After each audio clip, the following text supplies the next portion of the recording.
চুয়াডাঙ্গায় প্রখর রোদ আর ভ্যাপসা গরমে বিপর্যস্ত হয়ে পড়েছে জনজীবন।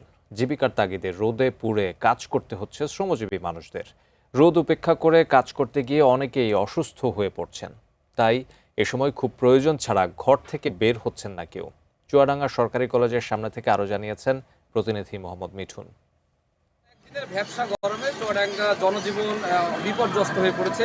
সকাল থেকে আমরা দেখেছি চুয়াডাঙ্গা শহরে যে সমস্ত রাস্তাঘাটগুলো আছে সেখানে আসলে যে সমস্ত পরিবহন, বিশেষ করে সিএনজি, ভ্যান, অটো গাড়ি আছে সেগুলো কিন্তু চলাচল ছিল একেবারেই কম। আমরা যেখানে দাঁড়িয়ে আছি চুয়াডাঙ্গা সরকারি কলেজের সামনে, এখানে আমরা সকাল থেকে দেখছি যে পরিমাণের গাড়ি চলাচল করার কথা সে তুলনায় তেমন কিন্তু গাড়ি চলাচল করছে না। আমরা যে সমস্ত সিএনজি চালক আছে তাদের সাথে কথা বলে তারা কিন্তু জানিয়েছে যে এই তীব্র গরমের কারণে যাত্রী না পাওয়ায় তারা কিন্তু অনেকটাই মানবতার জীবনযাপন করছে। এদিকে এই গরমের কারণে কদর বেড়েছে যে সমস্ত শরবত এবং ডাবের দোকান আছে সেগুলোতেও আমরা দেখেছি ক্রেতাদের উপচে পড়া ভিড়।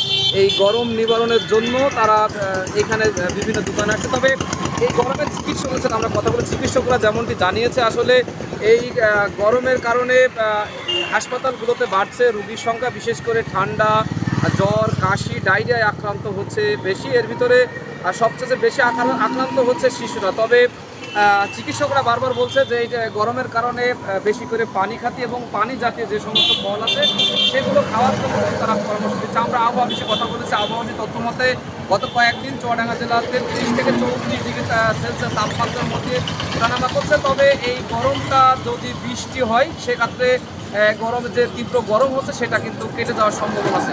তো সব মিলে এই ছিল আমার কাছ থেকে চুয়াডাঙ্গা জেলা গরমের সর্বশ্রেষ্ঠ।